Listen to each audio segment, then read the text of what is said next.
Okay, good afternoon. It is 12:31. Should I get there? On Tuesday, January 28th, 2025, and this is the regular meeting of the Sandpoint Sustainability Committee. It's now called to order in the council chambers at City Hall. 11:23.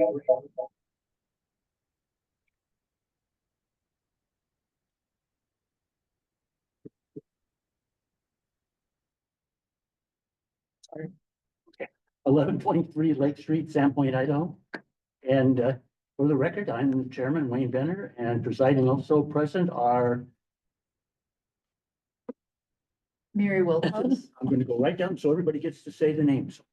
Pam Duquette, Katrina Pianley, Samantha Branson. Staff member Jason Welker. Staff liaison Katie Keeney, Deborah Dickerson, Christine Moon. We have all but one present for the meeting, That's pretty good. and then we'll go through, and at this time, I'll entertain a motion to approve the minutes from our November 26th, 2024 meeting. Should do it. Second. Who was it? Katrina. All in favor, say aye. Aye. Motion passed. Okay, before we get into the old business here on our, Jason's here, and he's gonna let him go first. He would gives a little presentation on parking, and I think he has probably other things better to do than sit in here on a nice, beautiful, sunny day. Okay. Can Thank I- you. I interject. Can we, when we have new business, can we attach times to those? So we kind of know what the structure is going through and we make sure that we get to everything. Yeah, that's what we were actually talking a little bit about. How long is your presentation? This takes probably 15 minutes, but I want to leave plenty of time for discussion. How long's your meeting? You guys an hour or 90 Hour and a minutes? And we have enough to take all that time, so we'll Yeah, not, we found with the Parks Commission meeting a couple weeks ago that they were actually frustrated that we didn't have more time. But their meeting's only an hour as well, so. and these are online, right? You mean the The presentation? or meetings, yeah. Yes. And I just have to leave it too, so that's why I just want to make sure. I- I'd say plan for 45 minutes for my agenda item. That'll leave you half your time for the rest of your agenda. That's okay. If we get bored, we'll stop you in between. Yeah, does that work? That's not for my presentation. That would be for the whole, For the whole. yeah, discussion as well. Okay. I'm looking to get a lot of feedback and notes. And I do have to be out of here a little bit before 2. I have a meeting directly at 2 p.m. So, Okay, well, So do you want to amend the agenda, Wayne, to put the new business first? Is that what you're? that's where I was headed, yeah. So could we have a motion to amend the agenda to, Yeah, motion to amend. okay? All in favor, say aye. Aye. Okay, motion is passed. Okay, Jason, now yours. Thank you, Wayne. Thank you, Sustainability Committee. I'm going to share my screen. Wayne has seen this because Wayne sits on all of the city commissions and committees. Just kidding. He sits on planning and zoning and sustainability. So I'm going to start from the beginning for you guys. And I know, has anybody not heard about the proposed parking policy that's been discussed in the press now a couple times? And okay. I mean, I'm not looking forward to your presentation. Great. So the background, well, you're going to learn a little bit of that. So I'll just get into it. The proposal that I'm sharing with you that I've already presented to the Parks and Rec Commission and to the Planning and Zoning Commission. This will go additionally back to the Parks and Rec Commission at their February meeting for a more in-depth discussion. It will also be presented to the Pedestrian Bicycle Committee on February 12th as well. The goal is to bring a parking management plan to City Council for consideration, probably sometime in March. After doing that, will have been 4 or 5 committee commission meetings, and there's also a draft survey that Wayne, thank you. I have to say I've already implemented a lot of your changes, but the updated version has not been shared with you guys because that was posted a week ago and you only sent me your feedback. So I've already got some feedback from Wayne on the survey questions. So I've started to implement those, Wayne. But any other input on survey questions, I'd be open to hearing as well. So the goal here is to manage Sandpoint's public parking. And there's background that we're going to learn about from the comprehensive plan that was adopted last year and the parking study done in 2022 that formed the impetus for this parking management plan. You're also going to see a lot of historic photos in this presentation. Paid parking downtown was part of most of the 20th century. We had paid parking downtown with parking meters from the 1940s through the 1990s, managing on-street parking downtown. A little bit of history about the off-street parking downtown. And I've learned a lot of this through Heather Upton, our historic preservation officer, who's done a little research. What is today the city lot across the street from Joel's was I think old timers know that was the home of the farming school until 1976, when that was handed over to the city. And sometime in the late 70s or early 80s, it turned into the city parking lot. So that was free for a lot of its history, but between around 2012 and 2016, that was actually a pay lot. It was managed by Diamond Parking, and that was sort of a short-term experiment in paid parking on the off-street parking downtown. That didn't work out great for a couple of reasons. From what I've been told by our people in finance and people who were in the city just 8 years ago when we had paid parking at that lot, the city outsourced the management of parking at the city lot to Diamond Parking, who vigorously enforced paid parking at the city lot and time limits on city streets. Zero revenue was realized by the city through that parking management plan. It was basically a pay for enforcement. Wow. So it supported one of the objectives of the new parking management plan that I'm presenting to you, which is it made parking downtown more available for the customers and local businesses, because if you're more likely to get a ticket parking on city streets if you overstayed your 2, 3, or 4 hours of free time, and they were enforcing paid parking at the city lot. So it supported turnover of parking downtown, which is one of the objectives you want to get out of this. You want there to be more available parking downtown, so that when people who go in to do business or to recreate, that the odds of finding a spot are higher than they are now. Because right now we have, you're going to see some data from our 2022 parking study. Right now we have a situation where our off-street parking facilities in particular are failing because they're occupied well beyond their maximum effective capacity. Can I interject? Yeah. A quick question. I never drive downtown. I have never parked downtown that I can remember. I just noticed that there was a limit on, are all the streets posted with Most of them. limits? No, Not first. it's really only like second to third Okay, and maybe along fourth, but once you get out, we'll look at a So map not later, at but first. about half of the street stalls downtown are free all day parking and the other half are time constrained, 2, 3, or 4 hours. okay. Yes, I saw a 2-hour parking thing. So generally, the further you get away from First Avenue, the more time you're allowed to park on street for free. And then when you get beyond Fourth Avenue or out by the hospital and beyond the hospital, it's all day free parking. Is First Avenue posted time? Yeah, 2 hours. It is? Yeah, First Avenue So is then already posted. on the police parking page, is that the permits he's talking about? I'm not sure what's on the police parking. It says that you can get a permit. Yeah, you can get a parking permit, and those permits, they're paid for here, and then you pick it up at the police, and it's just like a tag that you hang in your window, and it allows you to park free, like to park downtown without having a time constraint. I know, like when I worked at Trinity years ago, Justin would give to staff parking passes so that we could park in anywhere we needed to downtown, so that you could closely park to work and be able to get there without having to deal with the time constraints of moving your car. So it's definitely an option. Did he pay for that for staff or did he make you? pay Yeah. for that? No, he paid for that for Those staff. passes are $340 a year, right? Or I didn't pay $340. Are they the ones through the $340?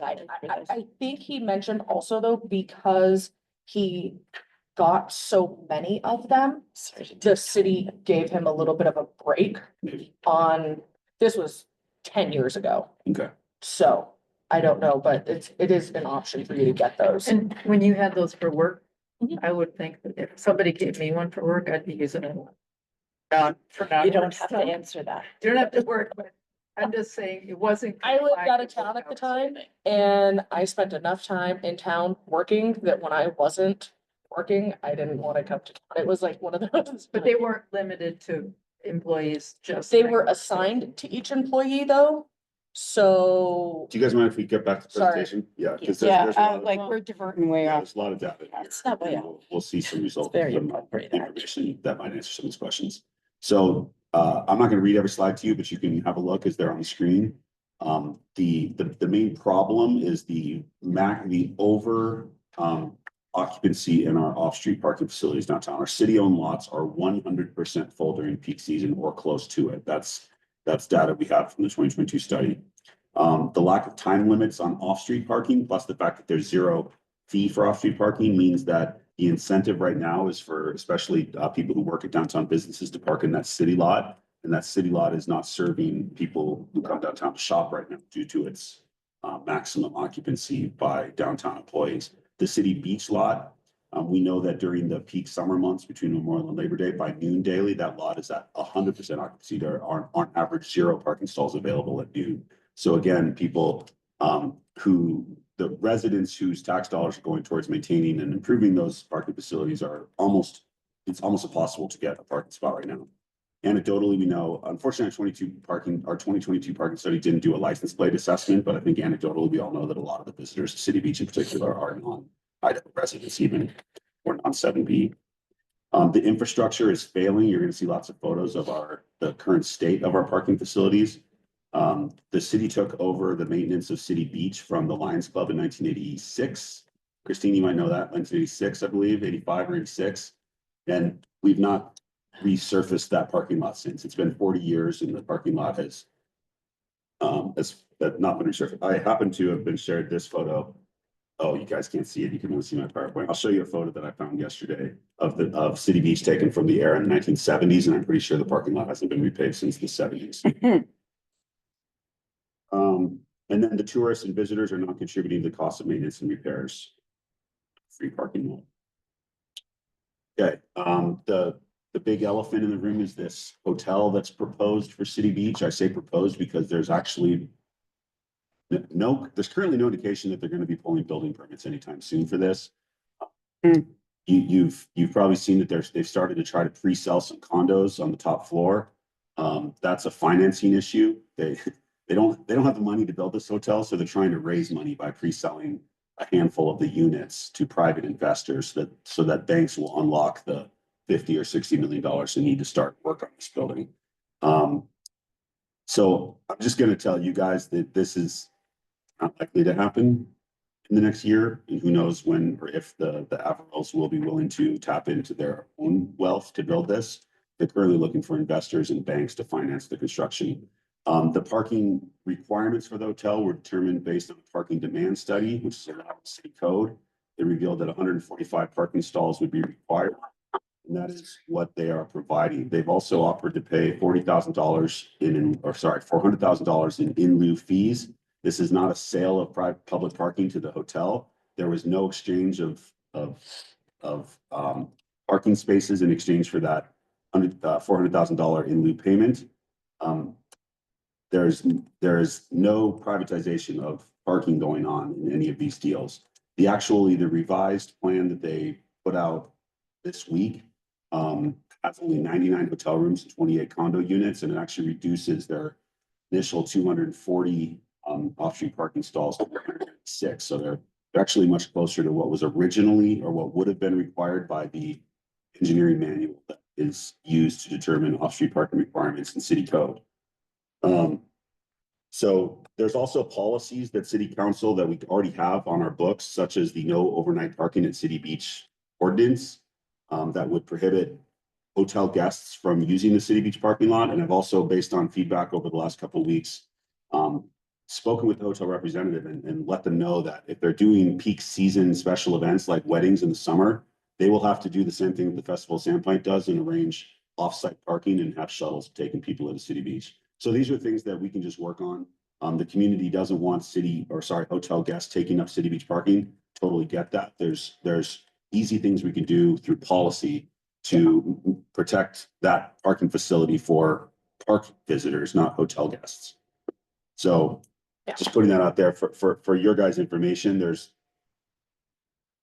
we don't think building permits are gonna be pulled this year, and we don't know what their situation is. We know that this attempt to sell condos is because they don't have money to build stuff. Trying to raise several million dollars so that the bank will unlock financing for the hotel. Okay, some kind of ideas here to share with you, just to give a little bit of the background of why we want a parking management plan at the city.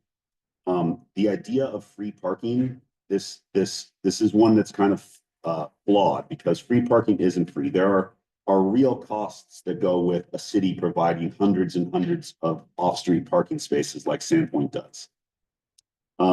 When there's no price associated with this amenity, we see overuse, lack of availability, and congestion. You get a lot of people who just go cruising around town looking for free parking instead of taking the conveniently available all-day free parking that is available out around the hospital and other parts of the downtown area. Paid parking improves turnover and ensures spaces are available and provides funding for infrastructure. This is just a photo showing the city lot from 2 weeks ago on the top, and from 2013 on the bottom. It's a paid. You can actually zoom in on that picture and read the rules. 1 hour free parking we had city lot, after which it was $2 an hour until 2016 when that was. Okay, what's the state of our off-street parking infrastructure? It's really bad. Yeah, you can just, I've got some pictures here from the city lot, from City Beach lot.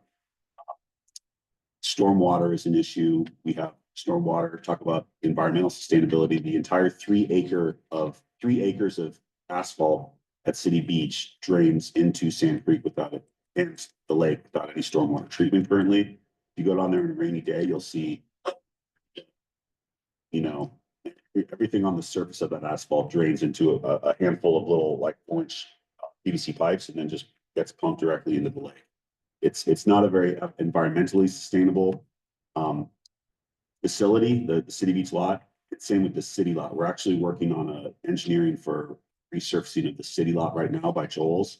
And Brandon, our engineer, is including stormwater treatment into that re-engineering of the city lot to improve. Would that also be an existing water quality violation?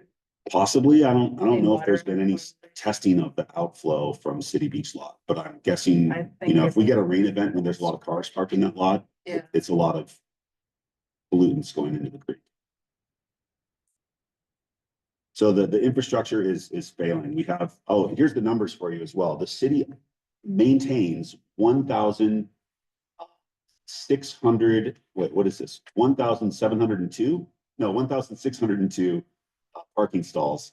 505 of those are in our 5 city parking lots. You'll see a map in a minute of what those are. And then 1,097 of those are on-street parking. And this is in our commercial A district. This doesn't include all the neighborhoods of Sandpoint. This is just in the commercial district within about a 6x6 block area downtown. It's like Poplar on the north to Lake Street on the south and 6th Avenue on the west to 1st Avenue on the east. And then you've got City Beach lot to the east of that.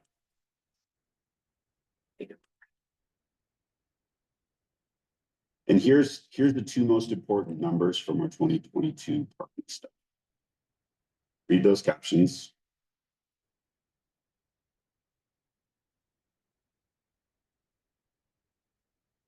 Okay, before I go to the next slide, can anybody around the table tell me what would a parking management plan do with these 2 numbers? What should be the goal of a parking management plan in affecting these 2 numbers? How would we like these numbers to change if we're doing a good job of managing our parking supply? How would that, what do you mean? Which number? How would the number on the left change? It might not. But if The number on the right should go up. more available parking on street we want, No, higher occupancy. So also the percentage should go up. Yeah. So we'd like to see the percentage of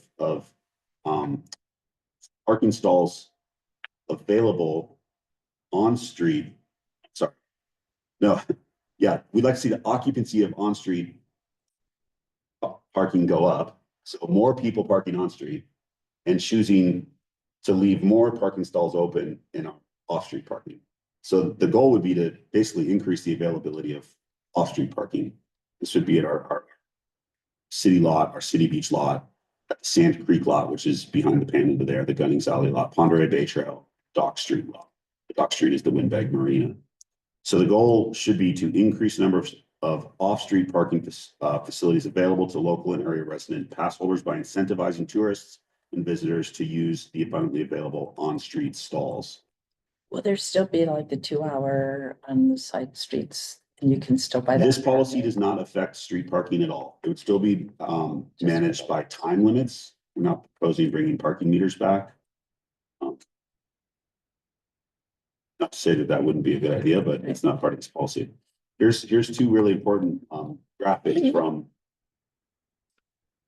The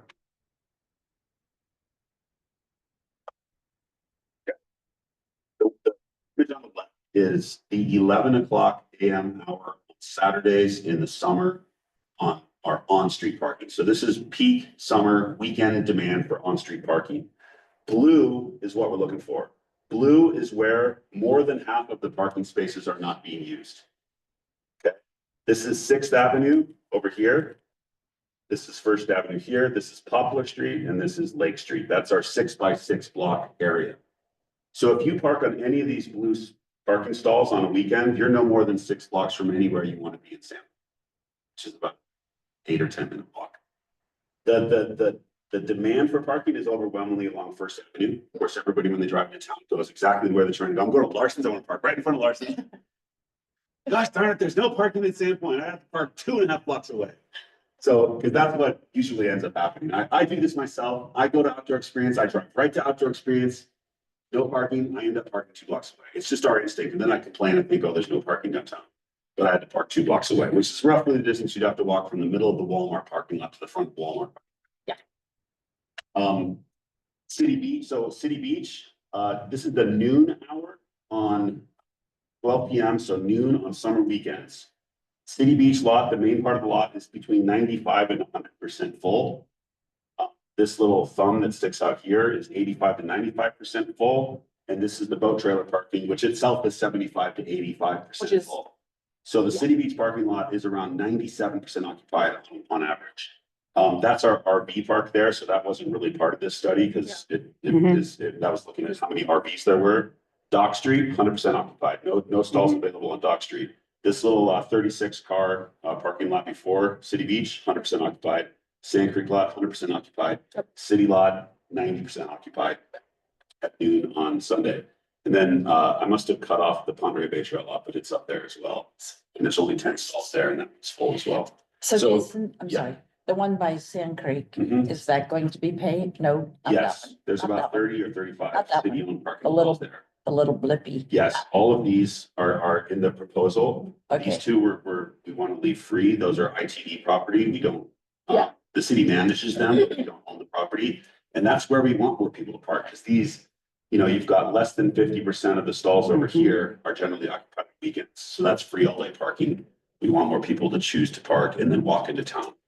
That's And where you're- we could do bike shares. So you're more inclined. Jason, I Yeah. have a question. So you've got a residential area up there to the north on Poplar and that goes to the water. The Mhm. goal is not to push more parking into where the residences are, correct? Right, the goal is to push more parking around here. So between Poplar and Cedar Street is where there's ample available parking. Right, but isn't that part of that is a residential area? This is the hospital here. That's hospital, and Okay, then residences start up here. okay. And then you've got you've got the laundromat. Laundromat stuff, all that okay. stuff. Just want to make sure we're not pushing cars in front of people's That houses. was that area, that residential area, is not included in the 1,097 parking stalls. That's, we're talking about just that commercial A district down there. I have a question about peak parking City Beach in the summer. Yeah. Encouraging people to park further away. It seems to me like many people are now bringing canopies and food and coolers and staking out a part of the beach and staying there. And parents are bringing toys and things for the kids. So what would work for them if they're encouraged to park further away? Well, encouraged doesn't mean required, right? There's still the option to park at City Beach, pay $2 or $3 an hour. So if that level of convenience is something that people truly value, then incorporating that into their, plans for the weekend. Like I'm gonna stop and buy a 6-pack of non-alcoholic beverages on my way there. There's $9 at the store. So that's gonna pay for all day parking at City Beach most days. So Have you done any sort of willingness to pay study for City Beach? That seems really cheap to me, $2 or $3. $2 or $3 an hour. Yeah, Yeah. for what needs to be done. Guys, this is our city planner, Bill Dean. On that note, Hello. in Coeur d'Alene, I know it's a touchy subject, they have paid to park to go to their beach.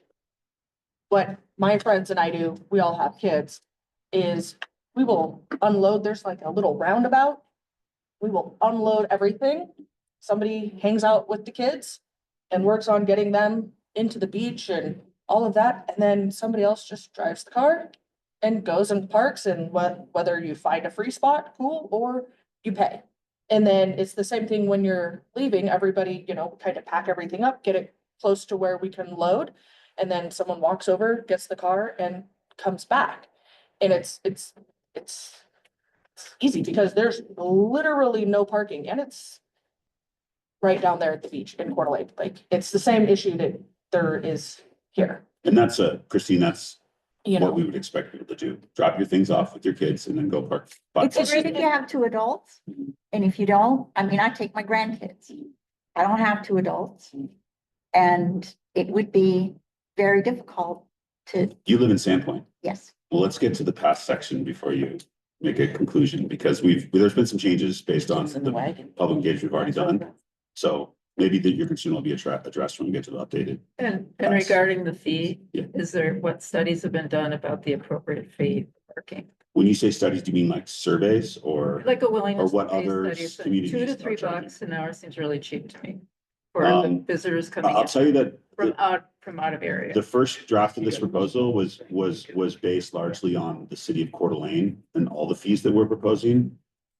That's kind of the closest example. Their 2 main parks are also regulated under the same federal rules that we are with regards to what we can charge locals versus non-locals. That's the Land and Waters Conservation Fund, which our past federal grants that we've received tell us that if we're going to charge anybody something, we can't charge any other group more than twice what we charge one group. So residents can be charged one rate and non-residents can be charged up to twice that. So that's kind of a rule that we have to follow when establishing these fees. But let's wait till we get to the fee schedule and you'll see some numbers here. And this 85% target, this is what in the planning world we're looking for. We want our parking facilities to average 85% occupancy during peak times. That comes down to an average of 1 empty parking space per city block. And why is that a target number? Because it will mostly eliminate the cruising for parking spots and people driving endlessly in concentric circles looking for parking spots. If on average, there's always 1 open parking spot per city block, if you drive into town and you turn left on 3rd Avenue and there's 1 spot available, on average, when you pull into that spot, someone's going to be pulling out of another spot. So the next car that turns around can also find a parking spot.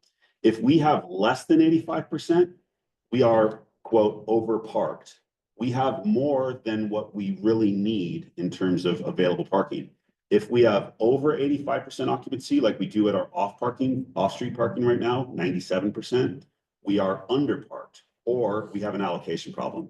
And the real problem in Sandpoint isn't that we don't have enough parking spaces, it's that we have a poor allocation of parking spaces. Too many people are currently they're cruising around City Beach for 10, 15 minutes waiting for a spot to open up. And then there's never any open spots as a result. Whereas 3 or 4 blocks away, there might be dozens of open parking spaces. So this is actually a quote directly from our 2022 parking study, which is guiding this whole parking management plan. Here's the actual graphs that were in that study. You can just see the bar. The horizontal line here is where we basically want to be, okay? At 97%, this is basically from 11 till 3 p.m. during the summer, City Beach is far over what we want it to be at. And all day in the summer, our on-street parking is well below where we want it to be. So we really want to get these numbers up and get these numbers down. And what, for 2022? Mary? I was gonna say, what year was it, David? That was 2022, the summer of 2022, that study was done. So it's just over 2 years old. If it's helpful, the packet for the meeting that got sent out earlier had all this stuff in Yeah. there. So if you want to reread it or pre-read for next time, right it's here. all I there. mentioned that, thank you. I worked with our city engineer, Brandon, to come up with these numbers and also did some research on what, engineers around the country, determined is the cost for, parking in a city for city-owned parking. So off-street parking costs city taxpayers around $575 a year to maintain. That includes snow plowing, sweeping, crack sealing, seal coating, striping, lighting, stormwater management. And $175 of that is the amortized cost of replacing each parking stall once every 20 years. So the total cost for our 505 off-street parking stalls in Sandpoint is close to $300,000. How is that actually imposed on city taxpayers? An example is our city lot right now, which Brandon is in the middle of re-engineering to resurface. It hasn't been done in 40 years. That project is currently estimated to cost around $400,000, which is around $40 per Sandpoint resident. So that's a real cost that the city's about to impose on local taxpayers. What does that mean? We're not reaching into everybody's pocket, pulling for $40 out, but that's $40 less per resident to put towards sidewalks and streets in other parts of the city. So when we complain about the poor state of our streets and sidewalks, the fact that we don't have a funding source for parking lot maintenance is part of the reason we aren't seeing more money go towards streets and sidewalks. And you're just talking that comes out of the taxes on property. This is being paid by property City- tax. city. Yeah, this What is we property pay. tax revenues that are going towards the resurfacing of the city. Would you parking lot. quickly tell me that $575 a year thing, what was that? It's right there. So snow plowing, sweeping, crack sealing, seal coating. But as far as Those are the things that we, person, uh, taxpayer, is it up there as well? Okay, I'll look at that. 'Cause yeah, I that's- have another slide in just a minute. I think, No, yeah, the that's next just- slide. That was just, Here's another way to look at it. okay, Free parking equals subsidized parking. Who pays? Sandpoint taxpayers. Who benefits? Bonner County residents and Right. out of county tourists and visitors who don't pay taxes at Sandpoint, but use this free okay, so you figure we pay about $75 per household a year, yeah. a year. Yeah, per Sandpoint household. Okay, that's a good number to have when people argue with me.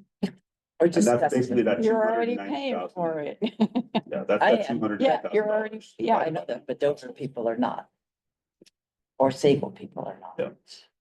That's, So we'll get into the proposed paid parking policy now.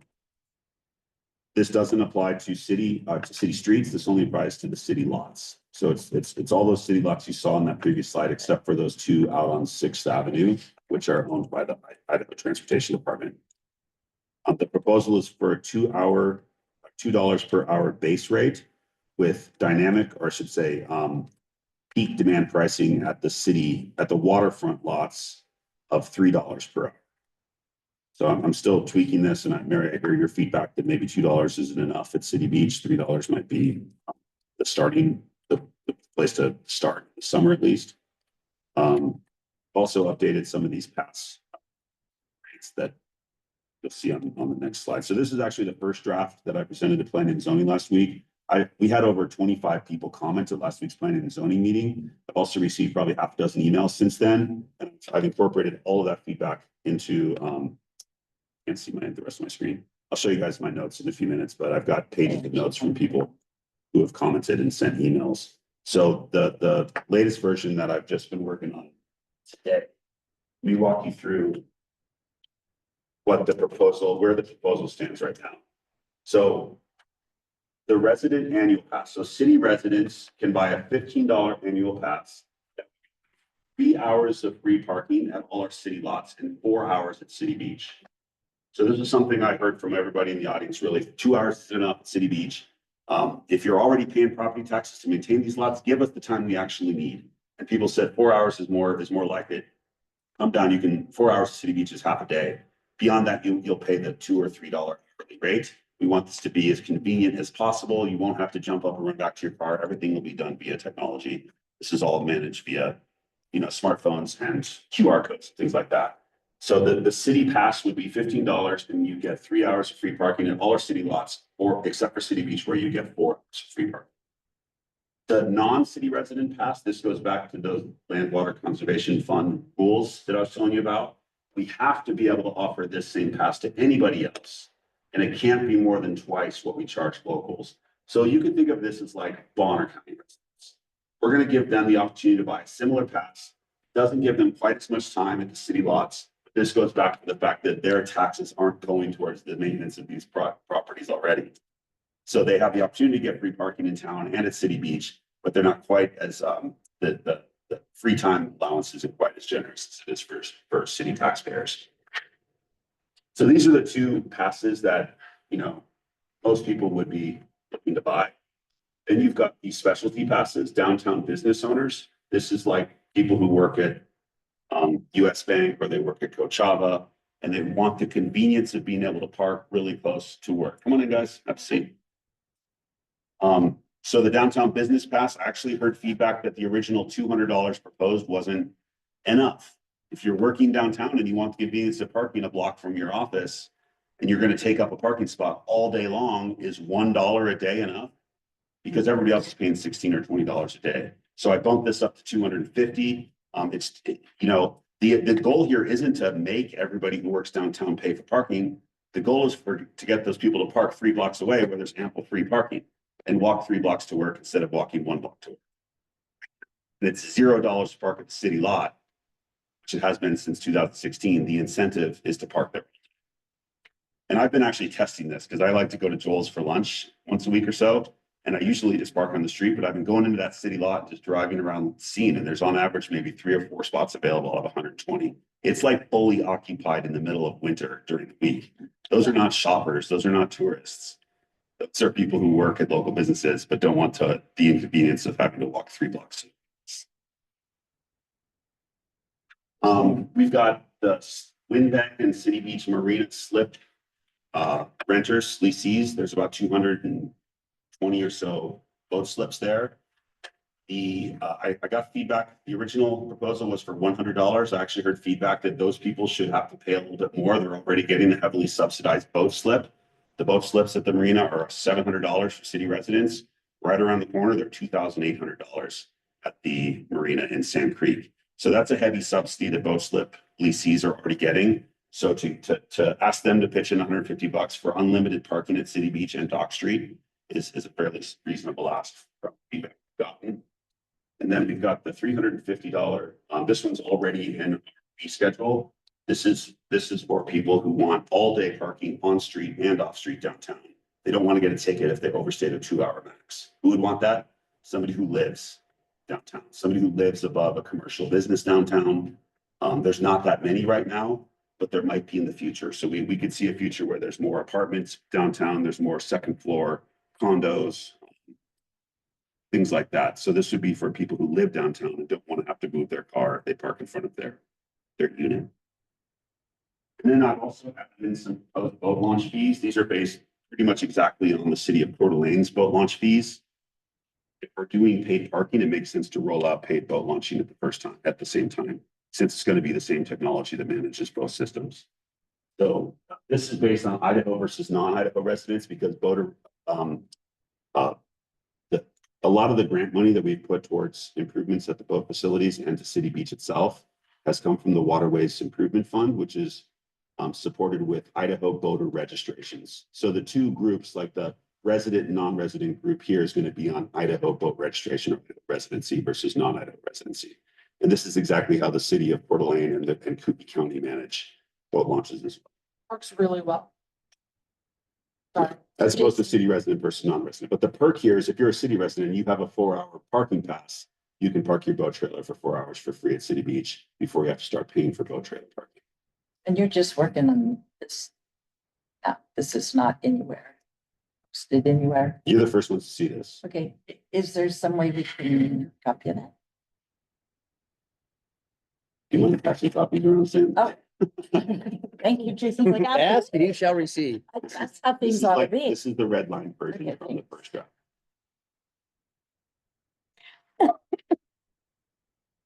Jason that question? Yeah, Mary. I know the answer, but I'm gonna ask it anyway. Is there a way to model this? Like what you think? Plug these different numbers in and kind of see how things are, estimate what's gonna happen. Yeah.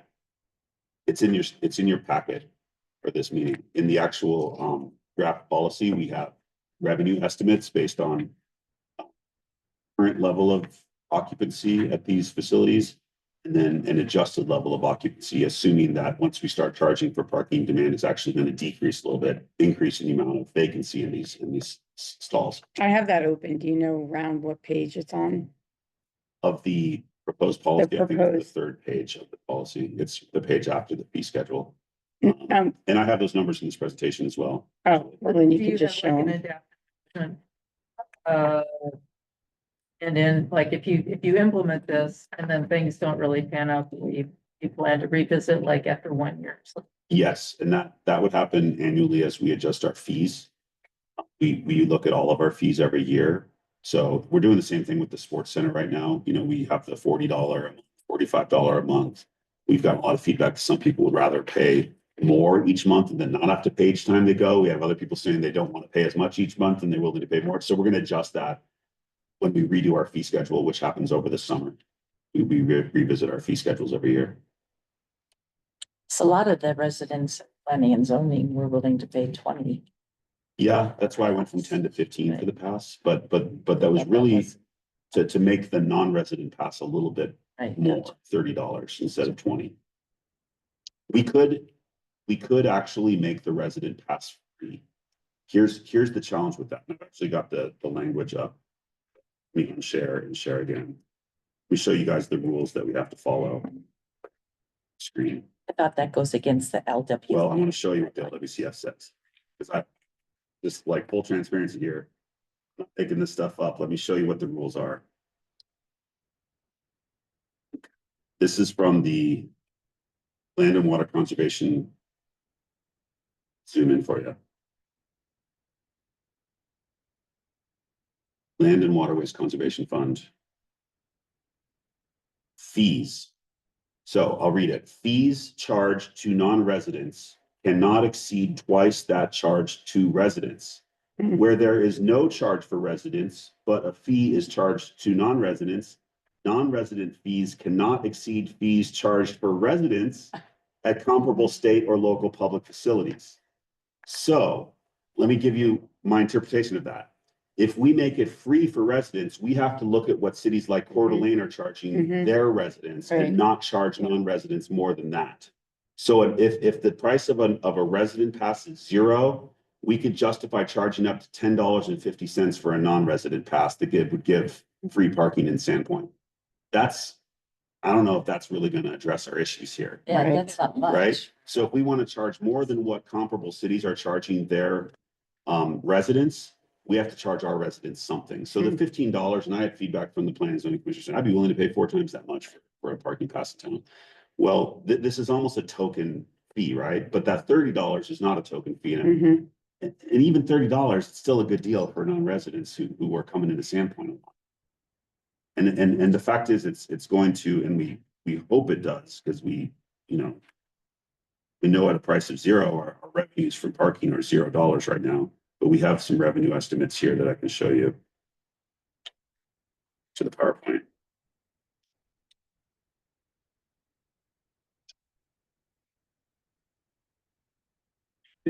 Okay, so the goal here, ensure that there is fair access for residents. Local residents can purchase a low-cost pass that allows for free short-term parking. Downtown businesses and employee passes are available for convenient all-day parking. Marina slip holders and full-time downtown residents can access parking passes. The paid parking will primarily generate revenue from non-residents, shifting the financial burden away from taxpayers who are already paying $75 per household towards the maintenance of our parking facilities. So some myths: paid parking restricts access to City Beach. Access is already restricted to City Beach. We know that at the noon hour, there are 0 parking spaces available at City Beach. So we're trying to actually increase access for the residents whose taxes are going towards the maintenance of that facility. This is just a revenue grab. The mayor has directed us to do this policy, And I've gone to the mayor and said, look, if we're putting all this effort towards a plan that's going to generate revenue from parking, we want to make sure a big share of that revenue goes back into parking so that we don't have to, rob from Peter to pay Paul next time we have to resurface a parking lot, or if we want to do a stormwater management plan, or if we want to do new LED lighting, or we want to do more bike racks at our parking facilities.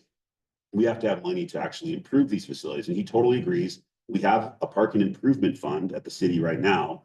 And the majority of revenues from this, probably up to that $290,000 that we estimate is the cost, will go into our parking improvement fund so that we no longer have to rob from Peter to pay Paul to maintain our parking facilities.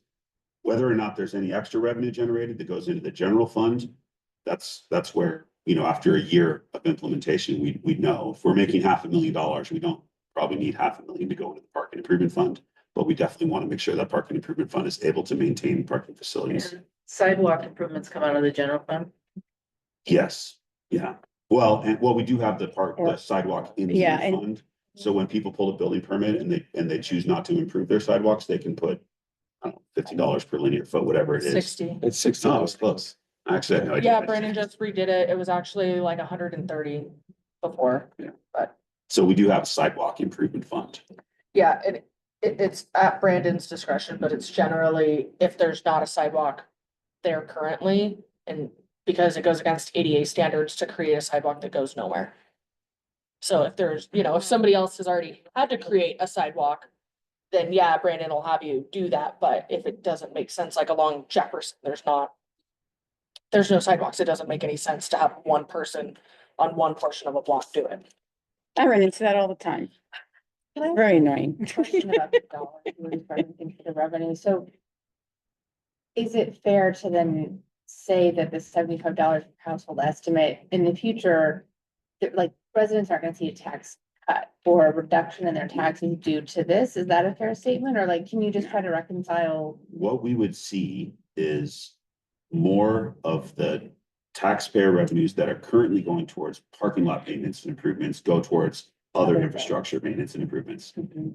So I'm not promising we'd see X number of blocks of more, street paving or sidewalk improvements, but we would definitely see, this year's a good example when we're, allocating $400,000 towards a city lot. Hopefully in 15 or 20 years, when that lot needs to be resurfaced again, we have ample funds available to do it from the parking. So the alternatives, if we don't do paid parking, we can continue to divert funds from other infrastructure projects to do parking maintenance. We can increase local taxes. That's a joke. We can't actually increase local taxes. The state government doesn't give us that authority. The maximum we're allowed to increase tax collections is 3% a year across the board. So we can't just, levy new taxes to maintain parking. Or we could allow our facilities to further deteriorate, which is really what we've been doing. The parking facilities are in pretty sorry shape. Yeah. Okay, I'm going to breeze through that slide and just talk about the next steps and then open up for discussion. You guys are actually step 3. We've got 3 more commissions and committees to present to, no, 2 more, and then city council sometime in March. And I do want to get a survey out sometime in February as well for the whole community. If city council adopts this plan, then the next step would be the question, like how do we implement it? What technologies are there? We'd have to go out for proposals. We'd request proposals from various technology companies. I know there's a company that manages all the parking for the city of Spokane, also does the University of Idaho. My wife goes down and she works for the U of I, so she's always driving. I'm like picking her brain. How does it work? Do you have to go? Do you have to enter your license plate? And I don't know what all the technologies are. I've never overseen a parking management plan before, but I'd love to see 5 or 6 companies provide proposals, and we would choose the one that makes the most sense financially for the city. And also, in my opinion, an important factor is how convenient is it for people? Because I think a lot of people's fear about paid parking is this 1990s vision of having to run back to the parking meter in the middle of your meal and drop more quarters in, or else you might get a ticket. We definitely don't want to see a system that requires people to constantly go back to their cars to quote top off a meter. It should be something where you come in, license plate reader technology is very popular right now. If your license plate's in the system, you get in, you get out, you haven't had to pay anything. You haven't had to pull a ticket, you haven't had to do anything. The license plate readers know who is in the system and who's not. They know how long you've been in, so you don't have to feed a meter, you just pay when you leave, something like that. So there's all sorts of technologies out there. Then Mary, you asked about, how are we gonna know if we need to adjust? We would revisit this every 6 months or every year to determine whether we're seeing the occupancy rates we want to see. If City Beach is still impossible to find parking in during the summer, we probably need to raise the fees for City Beach. If we're still seeing below 50% occupancy on half of our off-street parking, it probably means that people aren't, following the leads that we're trying to give them in terms of financial incentives. I threw in a couple more historic pictures here showing parking meters downtown, just to remind people that this is not new for Sandpoint. It's been about 25 years since we've had paid parking downtown, except for that 4-year experiment at the city lot where Diamond Parking took all the money. So we're just trying to bring something back that makes sense. There's Larson's with the parking meter in front of it. So yeah, I want to hear some feedback from you guys. I'm just going to show you really quick. And then I'm going to add to it when you guys start giving me your feedback. Just what I'm doing in terms of feedback I've collected here using my note-taking software. And literally, I typed or copied and pasted all of these notes from comments we received at the Planning and Zoning Commission. And I've gotten a bunch of emails that I've copied and pasted in here. And I'm going to be using these to synthesize all this feedback to improve the policy. And that's what I've already done with this updated fee schedule. That's based on the feedback I've already gotten. Yeah, it's going to the pet bike committee next. I think they're going to be really interested in this because it's a great way to incentivize people to walk and ride bikes into town. Though we also want to increase convenience for Sandpoint residents through this 3 or 4 hour option. So questions or comments? I have a question. Yes. Go ahead. No. I think it's a common, maybe misconception that there will be fewer parking stalls at City Beach available for residents. What is the case there? Fewer in terms of number or Number. like less availability in parking system? I think number. I think people are thinking somehow that the new hotel is going to have more stalls that won't be available to Like beach. they'll need more than they can provide. There's definitely not any intent or plan to provide the hotel with stalls that are dedicated to the hotel. We can't do that. Actually, the City Beach and the Dock Street stalls are all within that LWCF boundary, which forbids the privatization of any parking facilities within that. So we can't put up private parking signs. In fact, members of the Salem Association came to council a couple weeks ago and asked, they requested that the city dedicate 72 parking stalls at City Beach and Dock Street for slip occupants. Oh, wow. Marina slip occupants, which I assume means parking for marina slip occupants only. We can't do that for the same reason we can't put parking for hotel guests only signs up. It's against the regulations that entire park is encumbered under the federal regulations. But say no special group can be given exclusive access to any facilities within that park. So we can't do it with the hotel. The no overnight parking rules, if the police starts enforcing that, which council could direct the police to enforce no overnight parking. They haven't enforced it in the last several years, but Mayor Grimm told me that not that long ago, the gates at City Beach were closed at night. They would, and they would. And that was to prevent people from going and doing donuts and smoking weed and doing Yeah, just being. illicit activities in the Because park. there's technically kind of like a curfew in town, isn't Yeah. there? And the beach would close at 10 o'clock when curfew was, and it just keeps town like a safer facility for everybody when you're not allowing people to just kind of run rampant through town and at the beach, especially when there's nobody there. Like, and that's when like accidents happen too, especially like in the winter time and stuff like that. People can have just free access to the beach right now.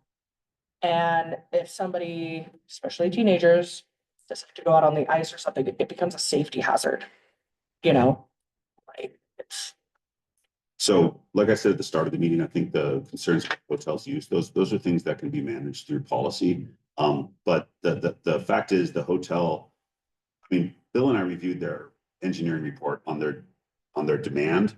And something to keep in mind is that I gotta show this. I'm just gonna show you guys some of the language in our code around off-street. Here, good, it's already open. This has been compared by modern planners to bloodletting during the Middle Ages. The science of determining how many off-street parking spaces are required by certain types of development.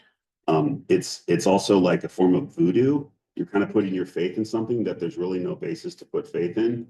So I'm just gonna put this table up in front of you. If I have the right, that's loading areas.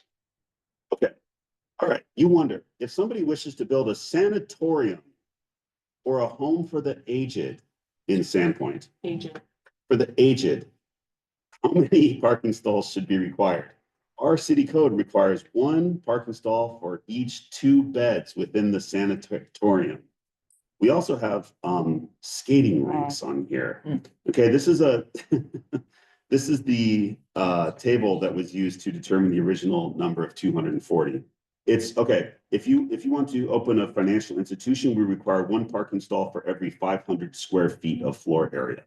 It's hardly an advanced science, this determination of parking requirements. What are some other? There's some other just really funny ones in here. This was copied and pasted from some other city, probably in the 80s or 90s, and it wasn't specific to Sandpoint. It didn't really have any bearing on facts or realities faced by development or land use in Sandpoint. And in 2012 or 2009, I think Sandpoint established its parking exempt zone. This is what most of downtown Sandpoint is, in a parking exempt zone, in which there are no off-street parking requirements for new development. Why would we not require developers to provide off-street parking? Does anybody have an idea? Deborah, do you want to comment on that? Why would we let businesses that want to open a new restaurant? Because we want them to do it. We don't want to impose more expense on them that they have to use. What other somewhere. costs besides the dollar expense to the developers would there be from requiring more off-street parking downtown? What about the land? What about the historic buildings that would have to be flattened to make room for parking garages and for parking Yeah. lots? It's the land use. It destroys the look and the feel of our entire downtown area, which is what I think is potentially the most sacred part of art. So here's a few businesses that wouldn't exist in downtown Sandpoint if we had off-street parking requirements right now. Fat Pig, the whole Bellwood building, which was developed in 2014.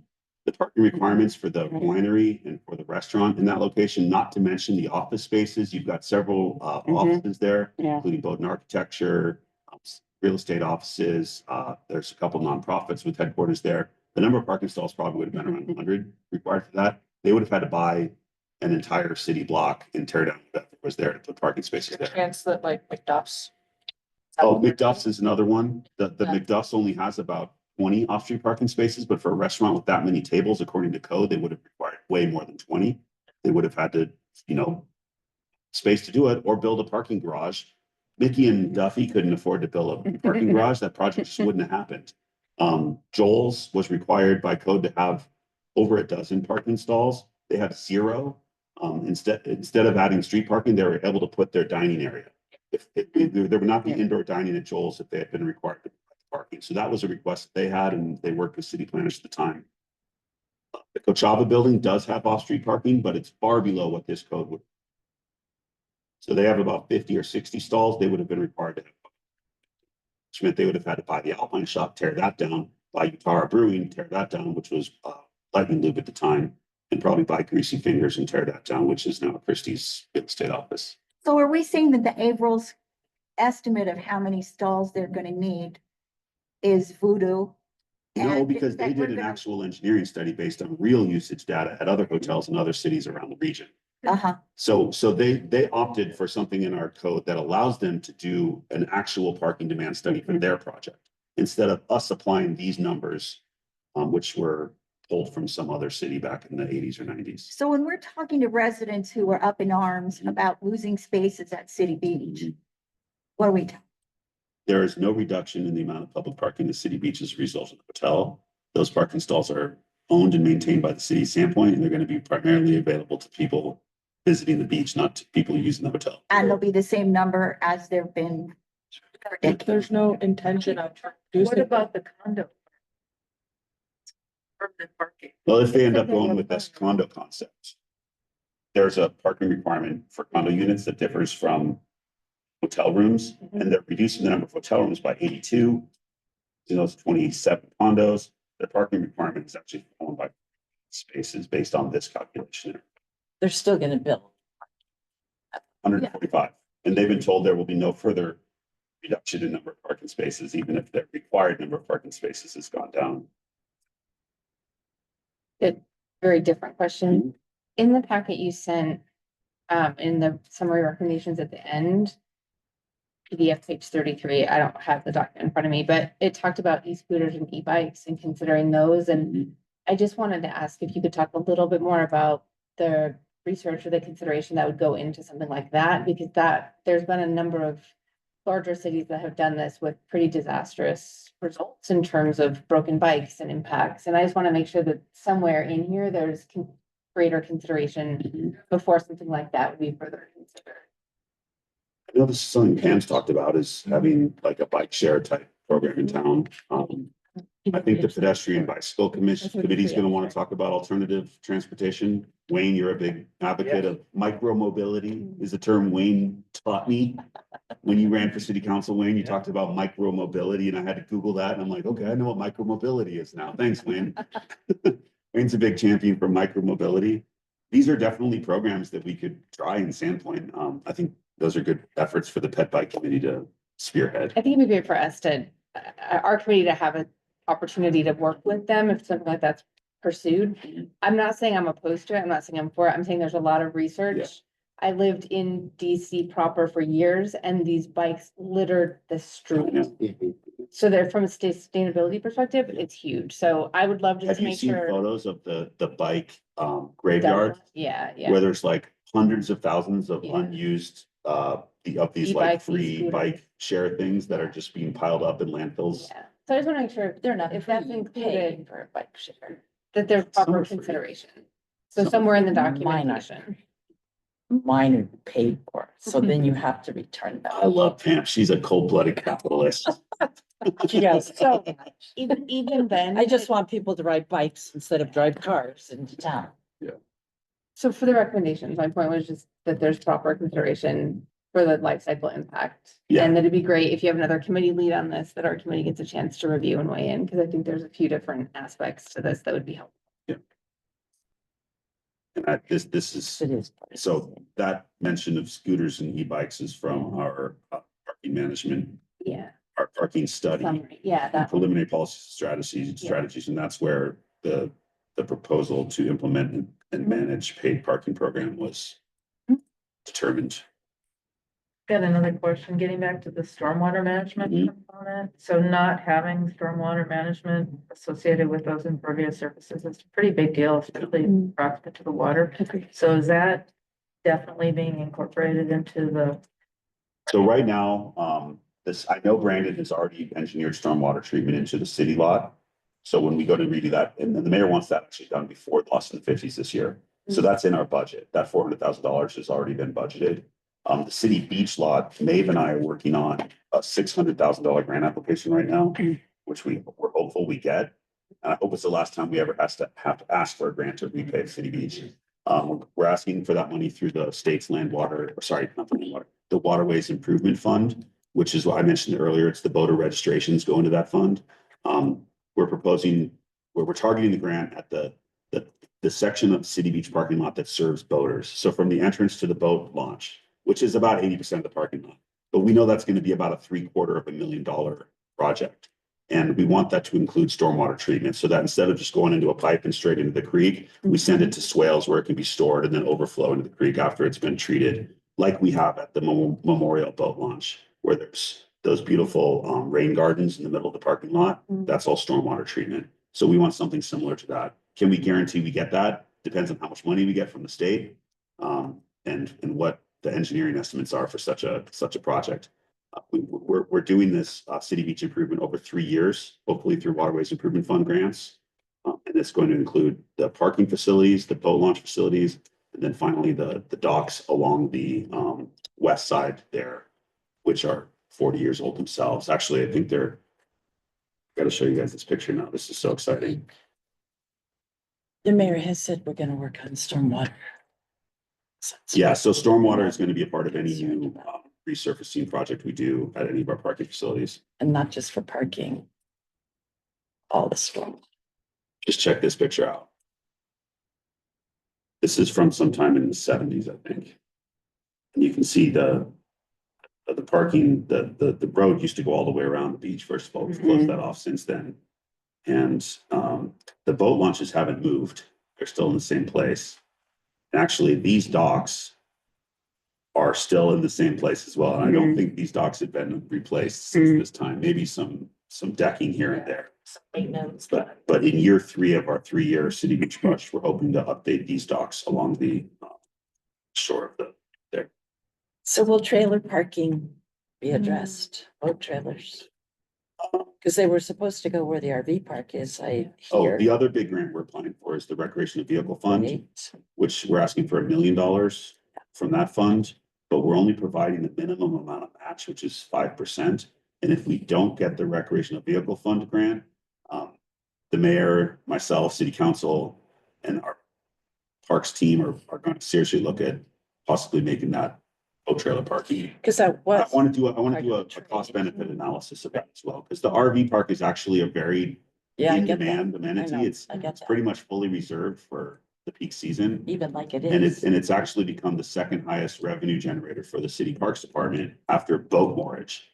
So we're making over $100,000 a year off of that RV park, and 100% of that goes back into our parks. So that RV park revenue is actually going towards park improvements. So it would be short-sighted of us just to turn that into parking right now. If we get the $1 million from the state to improve the RV park, we want to do it. If we don't get the $1 million from the state, we'll reconsider whether we want that to remain an RV park, or whether it's better suited as boat trailer parking or some other parking facility. Maybe that's more vehicle parking and boat trailers stay in the main lot. We could look at that. But So- more study would need to be done. If it stays an RV park, Mhm. how are we gonna address trailer parking? Trailer parking would continue in the center of It the, takes a lot of space. but once we start charging for boat launching and for trailer parking, we would naturally expect to see Less. less demand for that boat trailer parking. But boat trailers definitely create the largest impact on the asphalt and surface.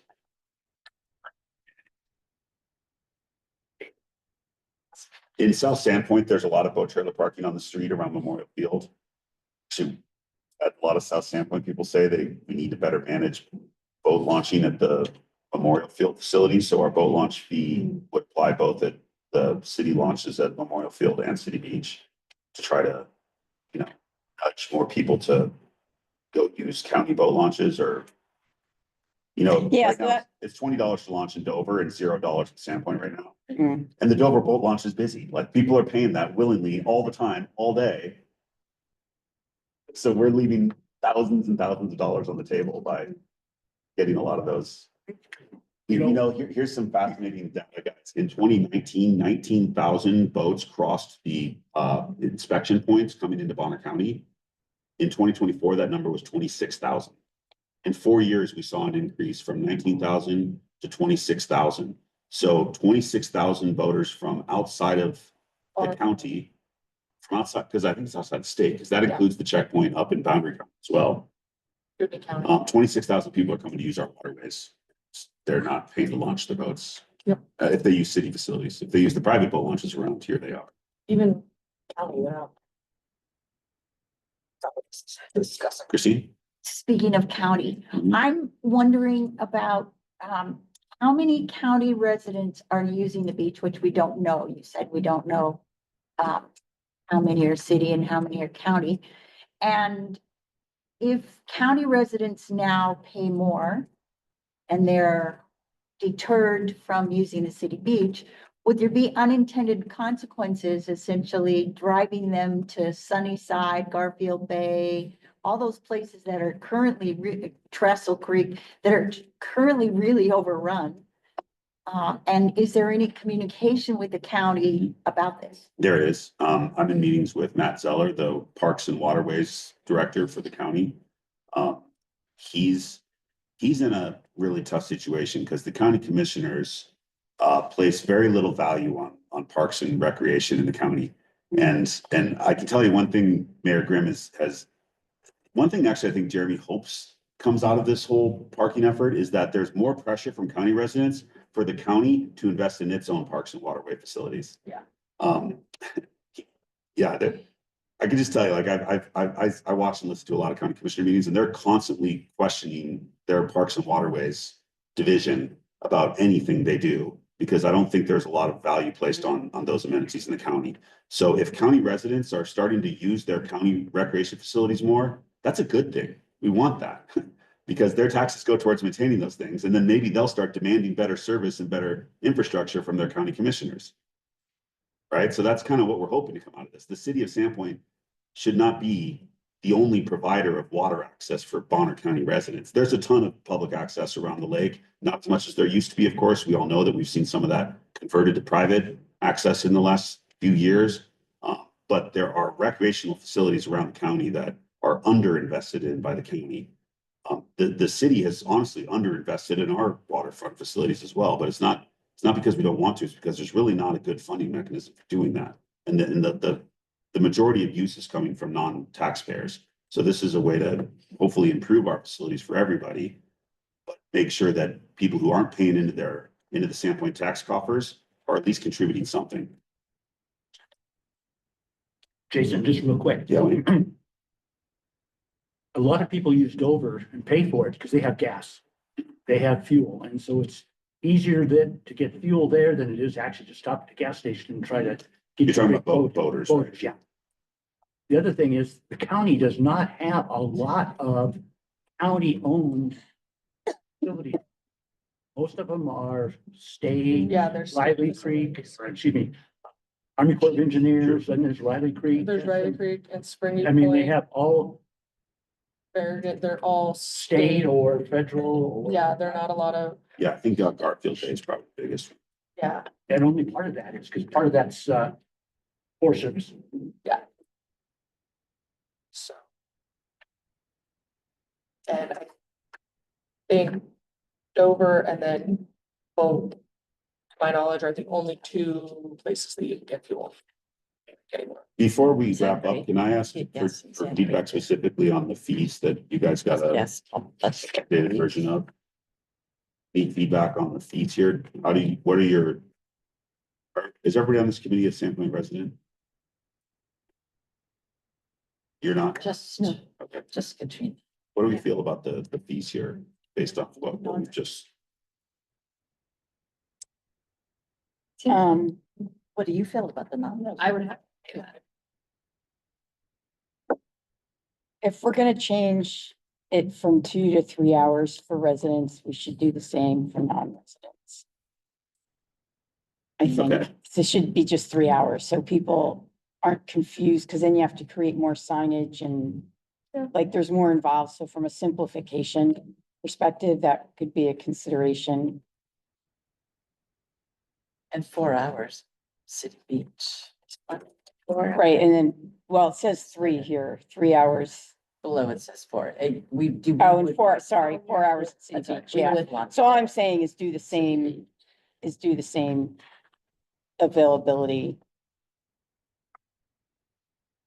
Mainly to simplify it. And that's probably a good point because there are a lot of people living in Sandpoint that do not have Bonner County license. Are living here in town. I think it would, so. The way I envision it working, not based on license plate, but based on your residency address. So when you go to purchase your pass online, you would put your address in and it would know, do you live in the Sandpoint city limits? Do you live outside city limits? Then it would charge you based on your address. And it would be associated with your license plate. So you could have a license plate from anywhere, but if the address you're using, because I know a lot of people like, just make it 7B plates. Everybody with 7B plates, but I have a specialty license Yeah, plate. so do A I. lot of people do, Yeah, and they don't I have do. 7B, so like, okay, that doesn't really work now. But technology has the way. It not based on what the first two letters on your license plate are. It's based on what your address is, and then you put any license plate number in there. Can I make a small suggestion for that, only because short-term rental stuff? In order to have a short-term rental in the city of Sandpoint and have a homeowner's exemption, you have to provide that information, you have to provide that information from the assessor's office that says you have a primary residence in the city of Sandpoint. And so that might be an option for these permits rather than just putting in your address, because if somebody owns a home in the city of Sandpoint, but they're not a resident, But they are property taxpayers. they are, but they're still technically out of state residents, then they're getting the benefit of actually being a resident. I don't know, just my two cents. How about like the addresses, people that live in Dover have Sandpoint address. Sandpoint is listed as their address. Probably based on where you live, not what your mailing No. address says. Because 'Cause I was gonna people say, who live 'cause 20 that's- miles from Sandpoint, people who live at Have- Rapid Lightning. That's Exactly, that's what I was gonna say, we couldn't use that as your physical. Each household is allotted in the city is allotted one annual pass per household. No, I think you could buy two, but that, because I envision this thing being associated with license plates. You're gonna enter your license plate number. The license plate reader will recognize your car when you drive up, and you'll be charged based on whether your license plate is in the system. So you could buy two, but you can only buy one per car. Okay, so I what should if, say each what one if there's a resident that has 6 vehicles? They would, in theory, need 6 passes. They can do that? There's no limit to, It's not- We'd have to discuss. because there are people, I mean, I lived next to a home where there was just like, it's a whole other issue, Yeah. you know, 6 pickup trucks parked around their house. Yeah, we do, you guys, we do have to kind of wrap this up. We're almost at our, But that's a good point. Yeah. yeah, but I feel like that's more Those are something, details. that details we to need be think discussed about. Yeah, in the fine tuning of this. implementation. We have to end our meeting at 2:00. I would agree that Yeah. Read a few things. 20 for a resident. I did make a, Not every, this Then committee, it'd every be- month. there is that should be a right? limit of 40, but yeah. Thank you. Thanks for. Yeah, just, I'll be sure to attend these as often as I can. I made a list. If you want to look at it, Krista has it. Okay. Some notes for Yeah. the meeting. I'm grateful this committee took the time to, listen to Jason's presentation on parking. Parking is, one of these things that has a profound impact on the built environment and the quality of how we, interact with our downtown, especially in our corridors. It's something that what's very interesting to me is the analytics that have gone, is the counting of the spaces that we know we've got 1,500 and so spaces downtown, and how are they used, and what's the percentage of occupancy, and these numbers just don't fall out of the sky. They're actually researched across the country and used. Planners like yourselves right now working on policy development has just an enormous impact on how we experience our spaces together. And if, you can choose to have a downtown that's filled with strip malls, or you can choose to have a downtown that looks the way you have here. And believe it or not, a good amount of that comes down to how we decide we want to measure our spaces together. We want to measure those with parking spaces or measure those with these beautiful brick. So it's something we get passionately involved with. So I appreciate that this committee is looking at. Thank you. Would you like to let members of the public comment on this?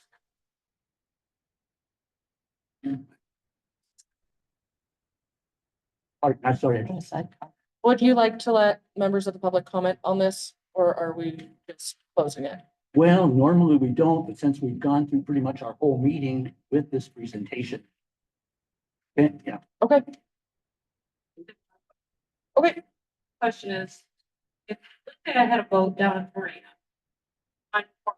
To go out on the boat today with me. They could park at City Beach and pay the hourly rate. They park 4 blocks away and park all day for free. At City Beach, can they put in multiple hours? Yeah. No, well, you would just pay based on how long you were there. So I'm gonna be there 6 hours. Mhm. I can keep paying like. yeah, No, you pay on the way out. yeah, you just pay on your way out for how long you've been there. So what's? Similar to like, That would be the amount of free parking you would get if you had a parking. Pay by the hour or Yeah. 12, and you just pay as many hours as you want.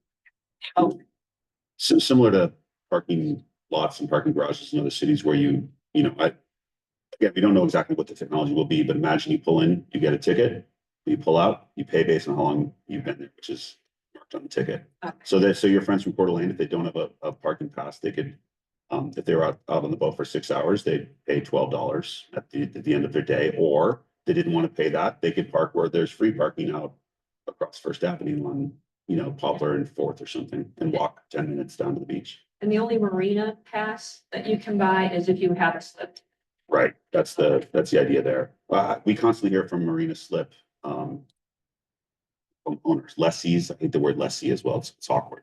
But Marina Slip occupants is that there's, almost no parking available. They get down there at 8 or 9 in the morning, and all the stalls are taken. So if we attach a price to those stalls for everybody else, but then Marina Slip owners have a pass to get some all-day parking, we can't guarantee there will be stalls available, but the simple law of demand says there will be more stalls available and everybody else has to pay.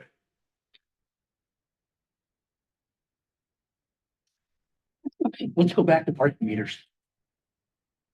So I need, with that, then, we need to make. We can go back to parking.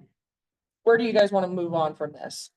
Are there- I don't think there's no time. Yeah. Nobody can Are stay. there any more questions? I was just gonna ask if there were any questions first.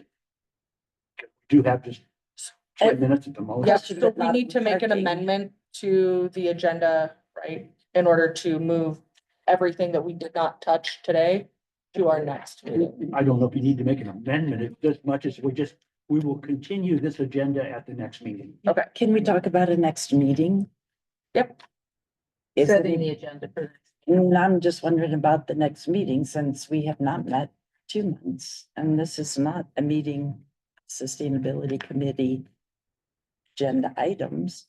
Is there anybody who could meet? Could we possibly throw in another meeting? I'm just throwing it out there. Like in 2 weeks or something? Yeah. That's entirely up to you guys. I'm not sure what everybody's availability is or what the space. Tuesdays are, I think, mine and Sam's best day. Is anybody else feel like, Do you guys feel like We meeting need again time. in 2 weeks to actually hit some agenda items? Perhaps if we could just circulate all the work products that the folks have been working on in the meantime, and we can all review them, and that would maybe move the conversation along in a couple weeks. I think you mentioned you'd worked on something and Christina worked on something. I sent mine and Christine, I think, sent hers. Yeah. Mary hasn't. Yeah, mine's ready. It just hasn't been set in, but I wouldn't be available on the 11th. The next formal meeting would be the 24th or 25th.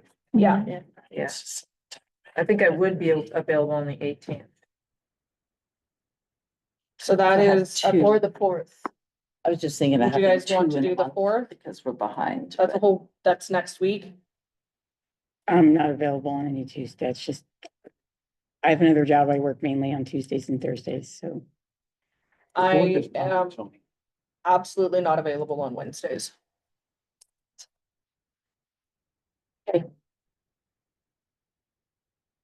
Well, Just could a we do a, suggestion.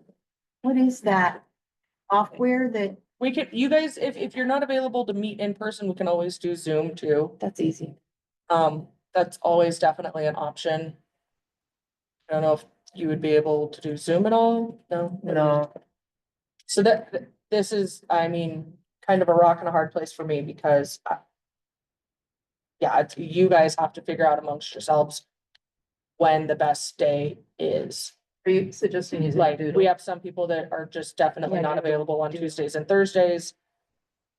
You know, To squeeze another So we meeting in could before use the Doodle 24th. to see if we can find an alternative meeting date and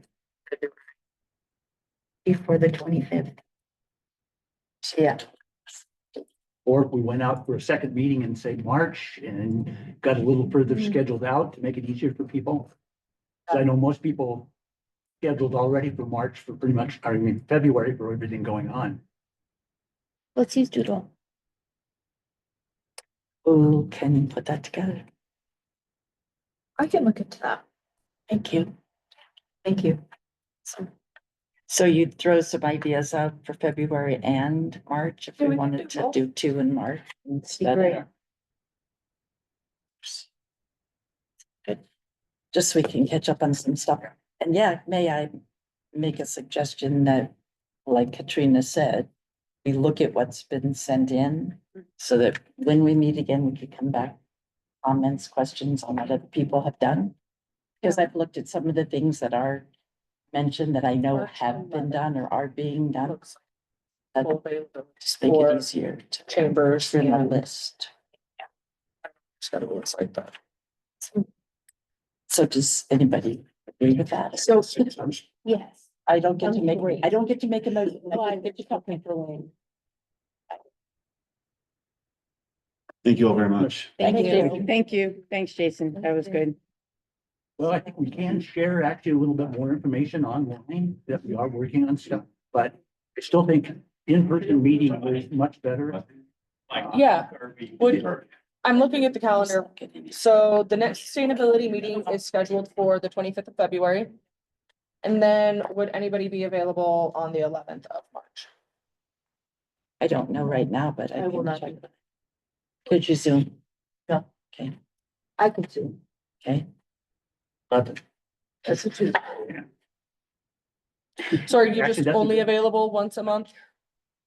No, Or, I'm gonna be in Canada. okay, because I thought you said you weren't available in 2 weeks either. No, I could potentially participate on the 4th or the 18th. Okay, well, that's why a doodle poll might be easier than just. Yeah. It's a little doodle. With some options. Here. I don't know. Thanks for that. And then scheduling, yeah, it works. Samantha, could you post what people have sent in to you on our email? Yeah, we can send those out. Or however you do that, so that Yeah. those of us that want to look at what everybody's done so far to get a head start, good. Thanks. Okay, thanks. Motion to adjourn? Any other further discussion then? It is up 2 o'clock, so I'd entertain a motion to adjourn. Oh, well. Second. Okay, second, that we are adjourned for today. Thank you. All right, guys. Thanks so much. Thank you so Thank you. much, guys. Yeah.